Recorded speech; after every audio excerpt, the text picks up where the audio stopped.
Good morning, everybody. My name is Professor Rachel McKendry. I'm a professor of biomedicine and nanotechnology at UCL, and I've been working on AI for early disease diagnosis for over a decade. And I'll be introducing this special session. I'd like to welcome you to UCL East, our brand new campus of the future. It brings together students with world experts in sciences, arts, and humanities to explore solutions to the biggest challenges facing humanity and our planet. Here at UCL, we develop people with the skills to change the world and deliver breakthroughs in AI and robotics, sustainable cities, green manufacturing, assistive technology, and global health. Rooted here in the heart of East London, we work with our partners in East Bank, the UK's newest cultural quarter, to engage our local communities and support regeneration in this area. We found startups and spin-outs that will transform society. They have attracted £3.2 billion of external investment since 2018. But we are here today to talk about artificial intelligence. At UCL, we think of AI as being about people and about planet. We believe the purpose of research and innovation in AI and related technologies to benefit people and societies around the world and to make a positive impact on the planet.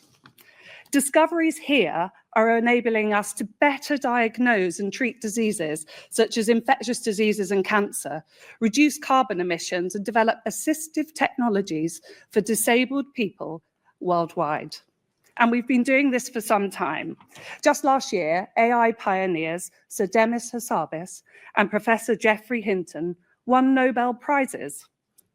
Both worked at the same UCL Institute that's been operating continuously for over 2 decades, and that is the Gatsby Computational Neuroscience Unit.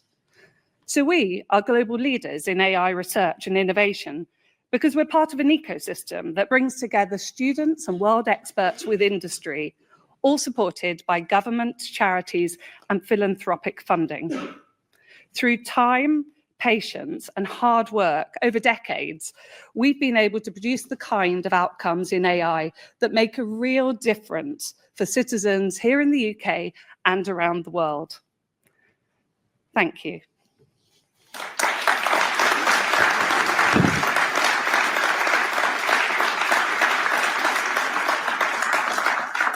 I would now like to welcome to the stage the chair of the Advanced Research and Invention Agency and author of today's report in AI Opportunities Action Plan, Matt Clifford.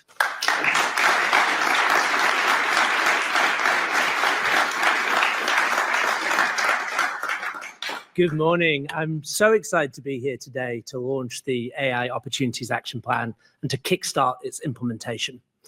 The winners from AI will be the countries that embrace the technology and seize the opportunity it represents.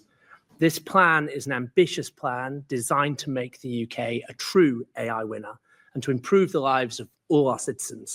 So I'm absolutely thrilled that the Prime Minister and the government have embraced it and accepted all 50 of its recommendations. I think we all recognise that we urgently need to reignite growth in this country. We need to transform our public services, and AI is one of the biggest levers we have to make that happen. I've spent my whole career helping entrepreneurs build and scale startups, so I know what's possible when we unleash the power of our innovators and of new technology. That's what we need to do now, up and down the country, with AI. I can't wait to see what we can achieve together. To tell you more, I'd like to introduce Peter Kyle, Secretary of State for Science, Innovation and Technology. Thanks, Peter.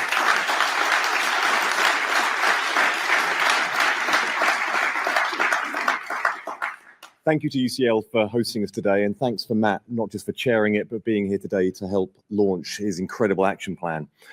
When the Prime Minister appointed me as Secretary of State for DSIT, the Department for Science, Innovation and Technology, he told me to find ways of creating policies that were bold enough and ambitious enough to meet the potential that our country has in the economy of the future. That gave me the chance to start getting in touch with people like Matt and the best out there to try and come into government and help us. And their task wasn't to look at government and see what government usually does at times like this and sees what government may be capable of doing, but to look at the potential of this country if we get everything right in order to harness the economy and the jobs and the innovations of the future. And that is the plan that Matt has come up with. It is bold, it is challenging, but my goodness, for me, it is incredible to be working for a bold and challenging Prime Minister. So to tell us about the plan, please welcome the Prime Minister, Keir Starmer.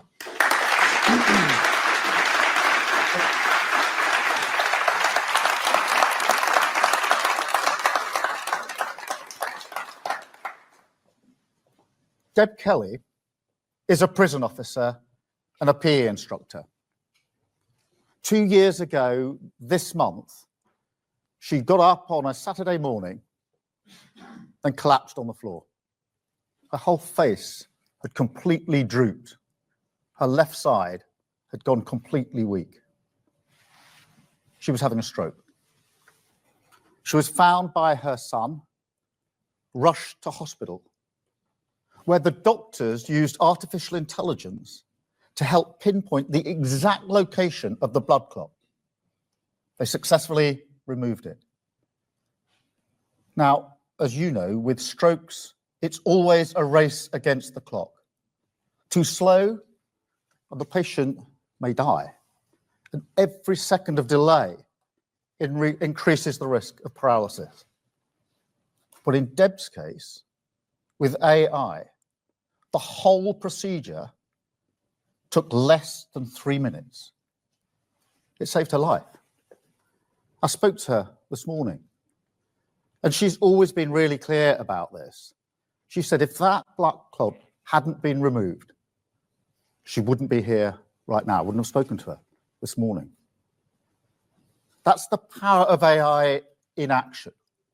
And I've seen a version of this in Coventry, in the hospital there. They showed me how this works with strokes, finding the clot. They've got a big screen with the brain pulsating.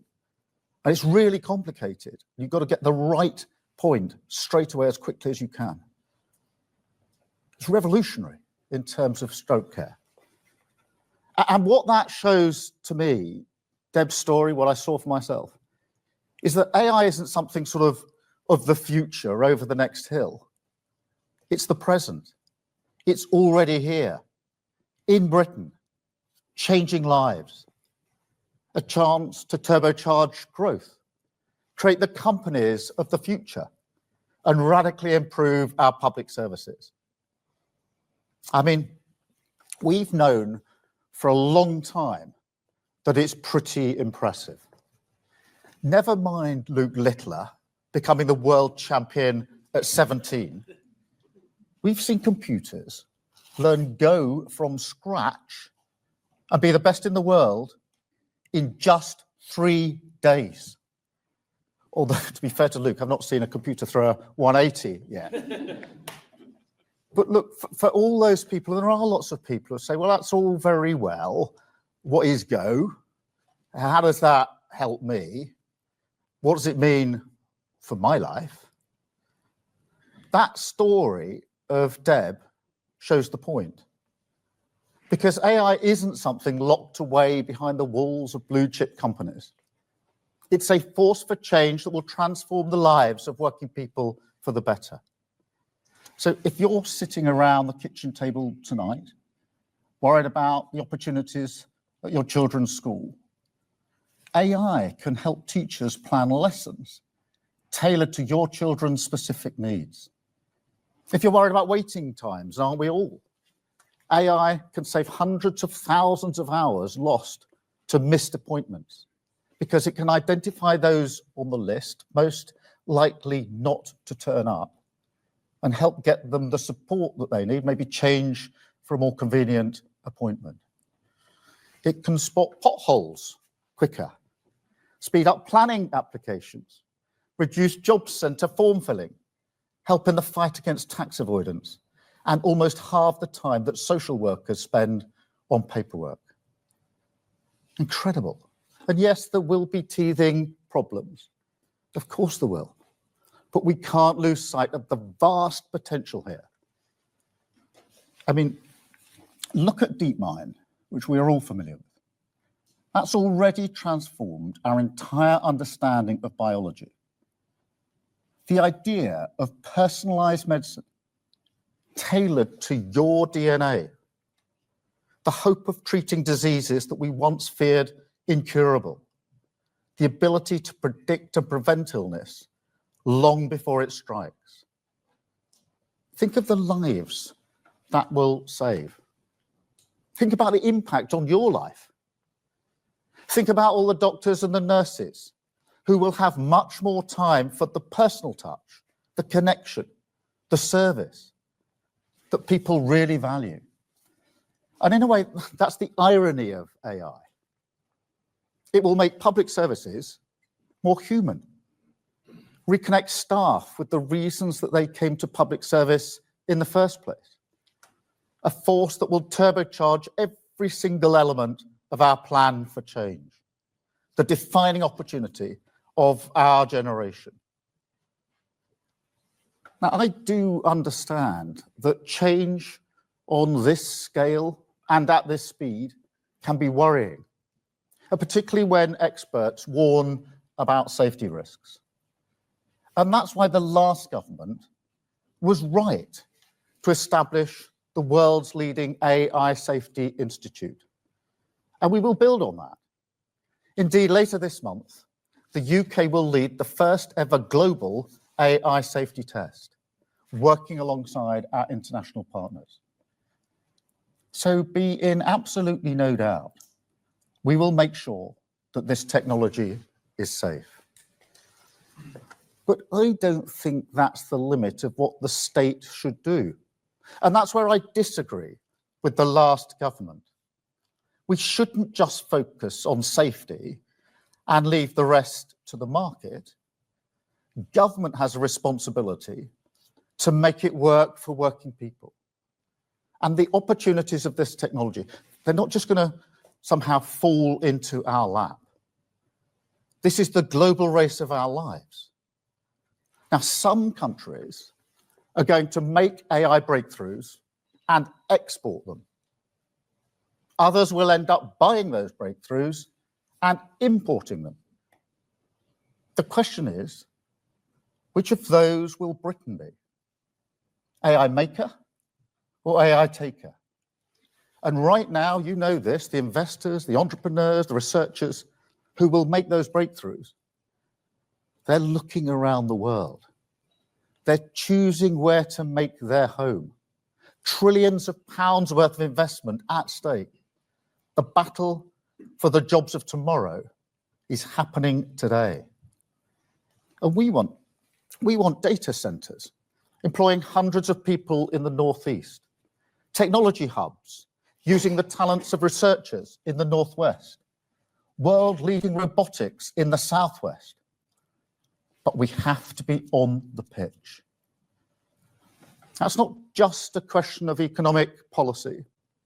It's a question of values too. Whose values are going to shape this technology as it develops? The open values that this country holds dear, or other countries? Who gets the benefits? Just those at the top, or working people everywhere? And I don't think that a government should be neutral on these questions. And this government won't be. Britain is going to shape the future. We're going to make the breakthroughs. We're going to create the wealth. And we're going to make AI work for everyone in our country. This is the nation of Babbage, of Lovelace, of Turing, that gave birth to the modern computer and the World Wide Web. So mark my words, Britain will be one of the great AI superpowers. Now, that's not some sort of boosterism or wishful thinking. This can be done, and it will be done. There's a reason why OpenAI, Anthropic, and Scale chose London as their international office. And there's a reason Mistral AI, one of the champions of open source, have just announced a UK office too. We've got Wave, building the tech to power a new generation of self-driving vehicles. Synthesia, leading the world in AI-powered video. Blackstone, building Europe's largest data center in Northumberland. We're #1 in Europe for AI investment. We've already attracted more than £25 billion, and that's just in the time that this government has been in office. That's what you get with a government that can be a trusted partner, with a clear strategy. It's what you get with a reforming government, actually capable of driving through the supply side agenda this needs. Because as you know, as this race speeds up, we've got to run further and faster. So within days of taking office, I asked Matt Clifford to review how we seize the opportunities of AI. And I want to thank Matt and Peter Kyle and his team for all their work. Because today we're not just publishing that review, we're making a clear commitment to take forward all of the recommendations. And we'll put the full weight of the British state behind this. I'm determined the UK becomes the best place to start and scale an AI business. That will be the centerpiece of our industrial strategy. There's never been a better moment for entrepreneurs with big ideas to grow a small company fast.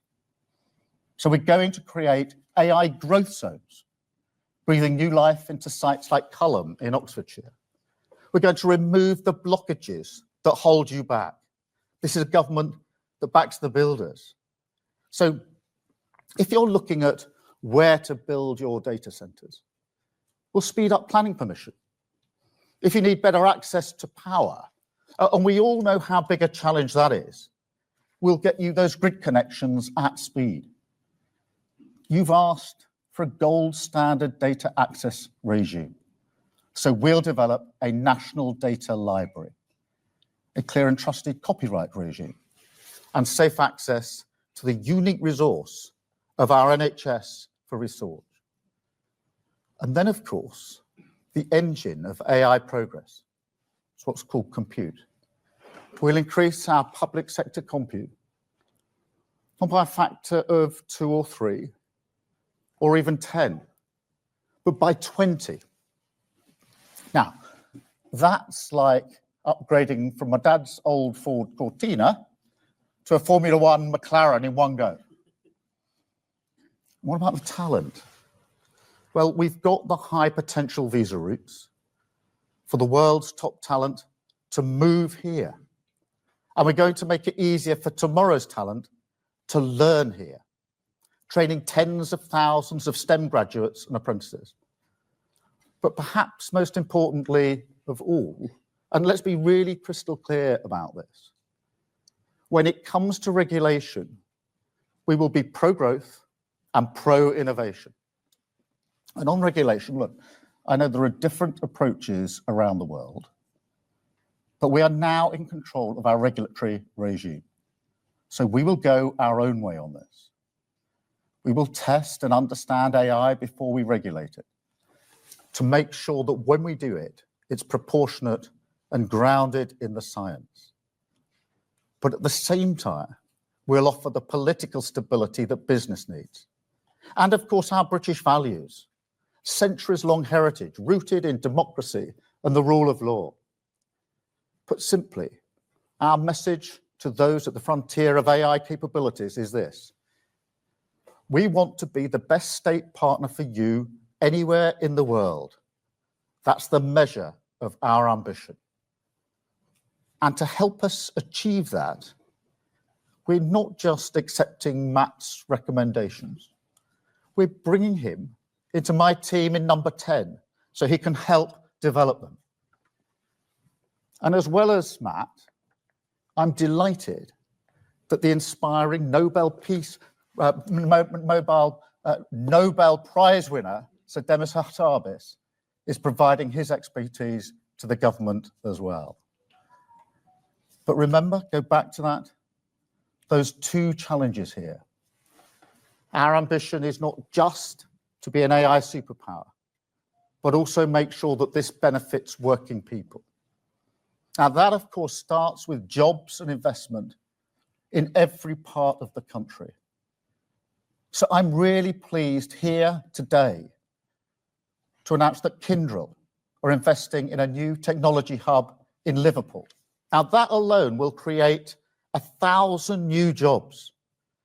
And also that Nscale are investing £2 billion, and Vantage data centres another £12 billion, making £14 billion of new investment in data centres across the UK, creating another 12,000 jobs. But look, our plan for change also sets down a gauntlet for public services. And the blunt truth is we've got to be much bolder. I've seen this for myself as a leader of a public service, and this is entirely human. But new technology can provoke a reaction, a sort of fear, an inhibition, a caution, if you like. And because of the fears of a small risk, too often you miss the massive opportunity. So we've got to challenge that mindset, because actually the far bigger risk is that if we don't go for it, we're left behind by those who do. And that's what I mean about totally rewiring government, being emboldened to take risks, as our brilliant entrepreneurs do, restless and relentless, because the prize within our grasp is the path to national renewal. And AI is the way. It's to secure growth, to raise living standards, put money in people's pockets, create exciting new companies, and transform our public services. We're all proud of our history, the first industrial nation, the cradle of engineering innovation. And I want people to look back on this generation and be proud of what we started today, that we grasped the nettle of AI, that we ran with it and made it work for working people. That's who we are as a nation. It's who you are as the pioneers of today. And it's the ambition that drives this government forward. AI has arrived. Our defining opportunity is here. And together we will harness it for the good of our country. Thank you very much.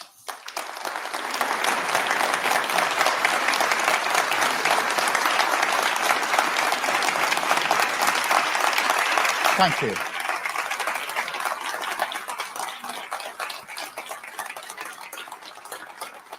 Thank you very much. I'm going to spend some time talking to all the brilliant people here. Before we do, I've got some questions coming from the media. So can I start, please, with Chris Mason, BBC. Chris. There you are. Thank you, Prime Minister. Chris Mason, BBC News. You're saying today full steam ahead. I wonder what you would say directly to those who were perhaps worried about their data, worried about their jobs, worried about computers taking a decision that perhaps a human being should. And on the broader question of the economy, the country is in a hole economically. Bluntly, the government looks to be in a hole economically. How much and how soon a difference can AI realistically make here? Are we looking increasingly inevitably at further government spending cuts? Yeah, thank you very much, Chris. I think we have to look at this through the lens of opportunity. So when it comes to jobs, the question isn't the loss of jobs, it's the changing jobs. So for, to take an example, for a doctor that spends less time on the notes, that doctor can spend more time on the patient. So it will change jobs, but it'll change them for the better. Same for teachers with the preparation of lessons. And that will be the story behind this, change jobs so that actually we can get on with more of the human element to some extent. On the data, look, it is really important. Some of the brilliant breakthroughs have been because we've been able to use the data that's available in this country. So again, we look at this through the lens of opportunity. Obviously, we need to stay in control of the data and we will stay in control of the data. But it's very important when it's jobs or data to see these as great opportunities going forward.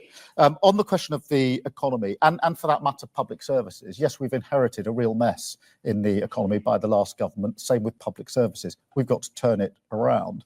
AI will help us with that, because that allows us to increase productivity hugely, to do things differently, to provide a better economy that works in a different way in the future, and the same with public services. So again, it's a huge opportunity.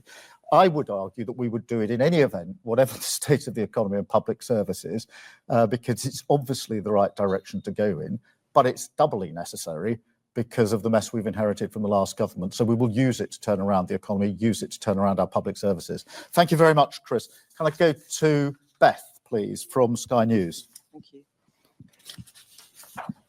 Thank you, Prime Minister. Beth Rigby, Sky News.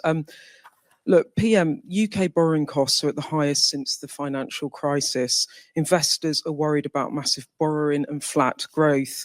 It leaves you in a bit of a pickle because you've predicated your decade of national renewal on economic growth that isn't happening.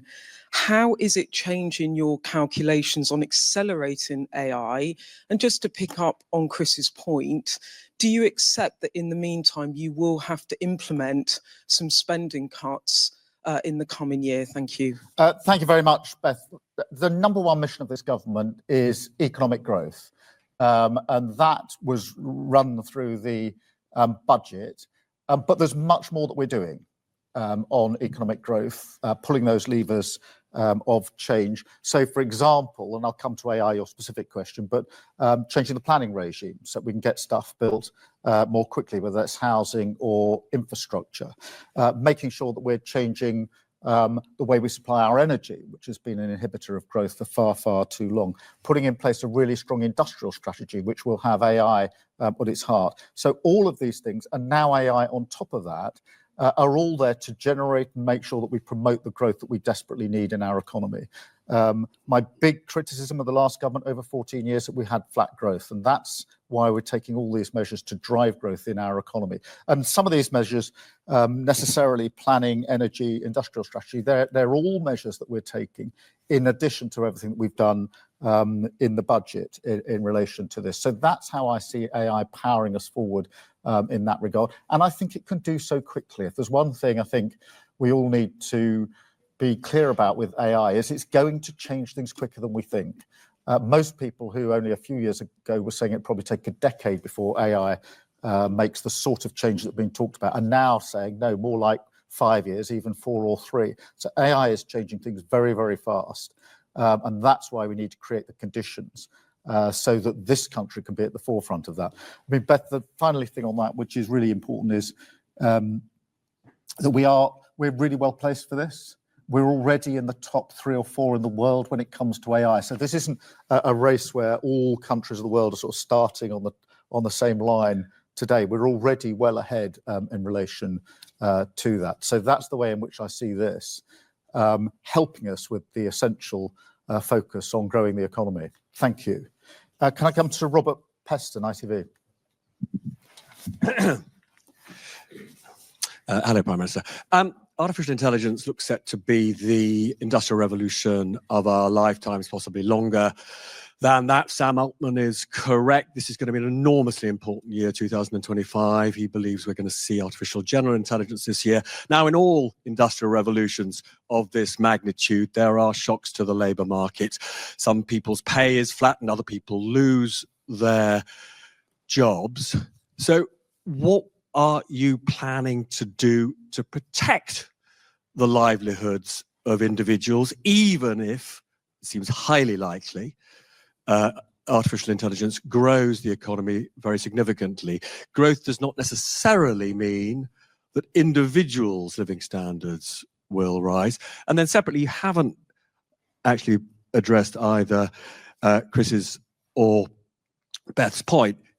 If artificial intelligence delivers the growth we require, that will happen over time. But the interest rates the government pays have risen again today. And on your fiscal rules, you've run out of money. So what are you going to do to fill that hole? Robert, on the jobs, go back to the point I made about changing the nature of jobs, actually freeing people up to do other things. That's what all industrial revolutions do in the end, but this one probably more than most and quicker than most, changing the nature of jobs. Also job creation, the 1,000 new jobs in Liverpool, the 12,000 new jobs that I just announced in this speech here today, jobs that weren't there before in data centres, etc. So we are absolutely making sure that we're focused on working people and on jobs and what happens to them. And I think that is a difference between the approach that, let's say, the last government took and this government, which is answering the question, how does this impact on people's lives across the board? On the question of the economy more generally, look, it is important that I'm very clear that growth is our #1 priority and mission. We've said that throughout, and all of the other work we're doing ladders up to this. So whether it's the work on AI, whether it's the work I was announcing last week on the NHS, all of that ladders up to growth. We do have in place fiscal rules, which we will absolutely stick to because they're necessary to provide the stability that we want.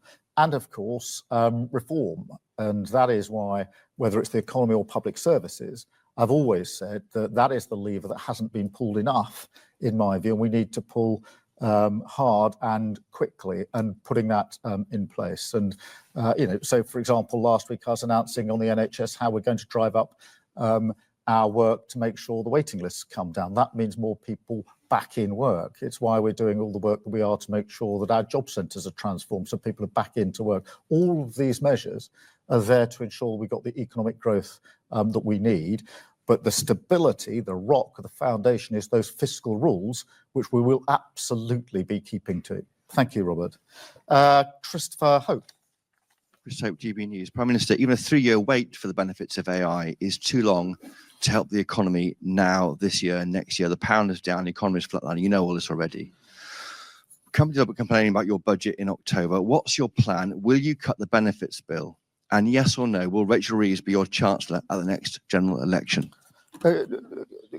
Chris, look, I'll be really clear. We're going to stick to the fiscal rules. That is a very important thing that we've said throughout. We set out those fiscal rules very early on in the day because we knew that the missing ingredient in recent years has been economic stability. We're determined to bring about that economic stability, and that's why the fiscal rules are absolutely central to what we do.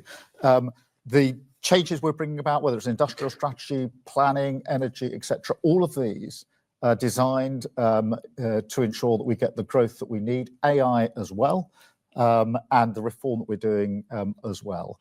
And that is why I'm confident in our mission for growth, and I'm confident, completely confident in my team. We never pretended, nor would anybody sensibly argue, that after 14 years of failure, you can turn around our economy and our public services before Christmas, before the election. I said it's not going to be possible to do this in 6 months. It's going to take time. The question is, are you creating the conditions? Do you have the determination? And are you pulling the right levers for growth? And we are doing all of those, underpinned by our fiscal rules. Thank you very much, Chris. Gary from Channel 4. Thank you, Prime Minister. Public sector reform won't deliver the sort of benefits that you're looking for fast. Neither will AI. That could take 10 years, a lot of people think, to actually deliver on the investments you hope to put in. So if you're absolutely sticking to the fiscal rules, that means you're coming back for spending cuts, doesn't it? And can I just ask you one more? You were talking about being able to regulate in a new way, an independent way. Do you see your freedom there as a Brexit benefit? Are you pleased that you can regulate in a different way? Some people probably expected you as Prime Minister to tack a little towards the EU. It sounds here as though you might be tacking a bit away. Well, look, I think it is important to recognise that we've got the freedom now in relation to regulation to do it in the way that we think is best for the UK, and that's what we intend to do. You're right to say there are different models around the world. There's a sort of EU approach or US approach, but we have the ability to choose the one that we think is in our best interest, and we intend to do so.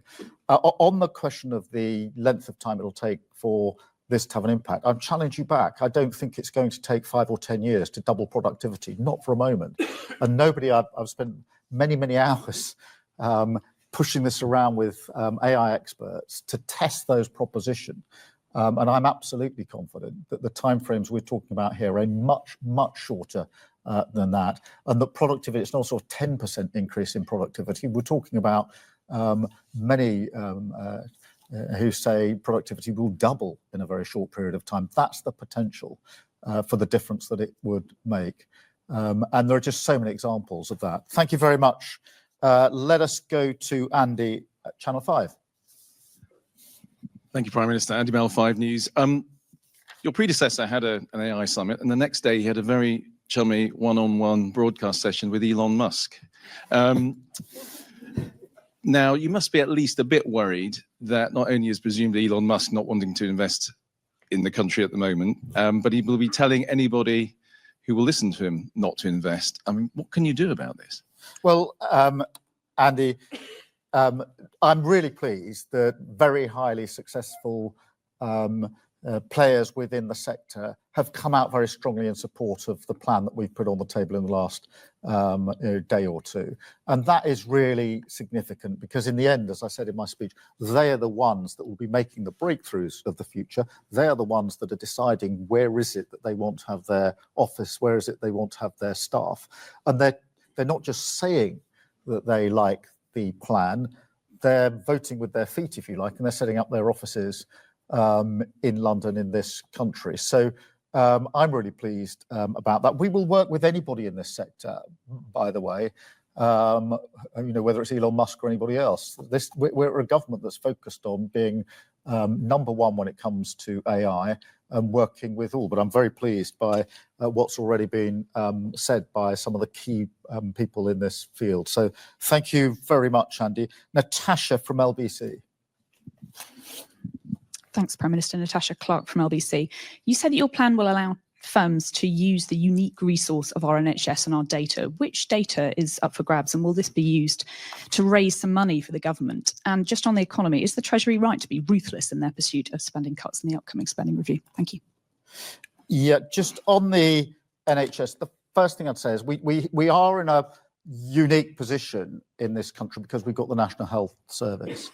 And the use of that data has already driven forward advances in medicine and will continue to do so. So we have to see this as a huge opportunity that will impact on the lives of millions of people really profoundly. The example I gave at the beginning of the speech was of someone who'd already had a stroke, but this has the potential to get ahead of that, to predict and prevent.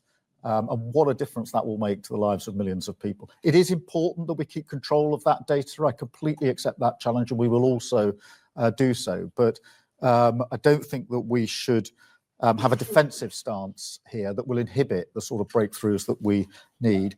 In terms of the ruthless approach when it comes to finances and spending, yes, we will be ruthless, as we have been ruthless in the decisions that we've taken so far. We've got clear fiscal rules, and we're going to keep to those fiscal rules. And that's why the Chancellor was absolutely right in the words that she chose to describe the approach that we will take.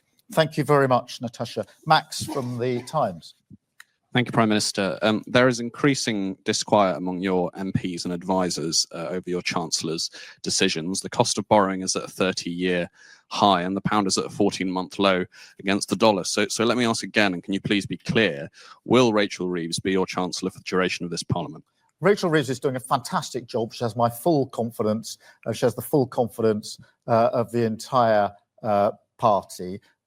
She was given an incredibly challenging task at the budget because not only was the economy broken, but we had a £20 billion black hole and many things that had been identified for spending which didn't have any spending attached to them. So she took the tough decisions. She's right to take the tough decisions because, as anybody who's turned around a business or organisation will know, if you're going to turn something around, you've got to take the tough decisions first. You can't identify a tough decision, then decide to put it off for 6 months or a year. Anybody turning around a business would never do that. So that's why we've taken the approach that we've taken. It's why we're taking the other steps that are necessary that go along with what was done in the budget. And I'm 100% confident we'll get the growth that we need. Thank you very much. Anna from the FT. Hi, Anna Gross from the FT. Just to pick up on Natasha's question, can you clarify whether the government plans to make the National Data Library, including NHS data, available to companies and researchers for commercial use, as well as to improve public services? And if so, can you please talk us through what your current thinking is in terms of how that data will be priced? The data library is really important. It's something the sector have been crying out for. We need to make sure that it works properly, protecting the interests that need to be protected. When it comes to health data, particularly NHS data, it is really important that we stay in control of this, and we will stay in control of it, because we need, on the one hand, all anonymised, of course, to use the potential of that data, but on the other hand, make sure it's properly protected. And the way to protect it, in my view, is to keep control of it. Thank you very much. I've got Kieran from The Guardian. Thank you, Prime Minister. Kieran Stacey from The Guardian. On a slightly separate tech issue, can I ask you what you make of Meta's recent decision to stop fact-checking on its site? And is there not a risk here with what you're describing on AI that you create a new generation of unaccountable tech barons? No, I mean, on the decision by Meta, I mean, the way I look at this is through the lens of the Online Safety Act, in terms of the provisions that we've got in place. And I think they're right. Obviously, some of them are coming on stream now. So that was an important piece of legislation. And that's the way I see it. In terms of the second part of your question, I think in the end, when it comes to AI, posture really matters. And there are a number of postures, but the two obvious ones are those that are defensive and inhibited and cautious about AI and think that it should be regulated, and that's the only thing that the government needs to do. The other posture is seeing it as a huge and fantastic opportunity that is going to transform lives, and the role of government is, yes, to get the framework right, but also to work with the sector to ensure that we're winning the race when it comes to AI. I'm in the second group.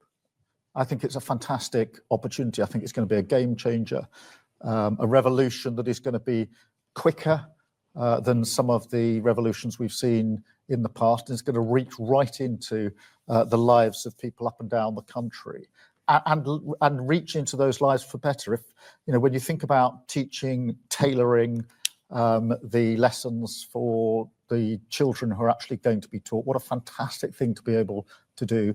When you look at the ability within health to prevent and predict what is going to happen, what a fantastic thing to do. When it comes to increasing the productivity of all sectors, this is going to be a game changer. When it comes to running the government, this is going to be a game changer, because one of the things I've said to all of my team is, I don't want AI, I don't want your plans just to be about the product at the end of the exercise, the public service that we are delivering, although I do want it in that space. I want it to change the way the government works. I want the government to be championing AI and using AI, and that's why we're going to put so much weight behind this. Thank you all very much indeed. Thank you. Thank you for being here. How are you?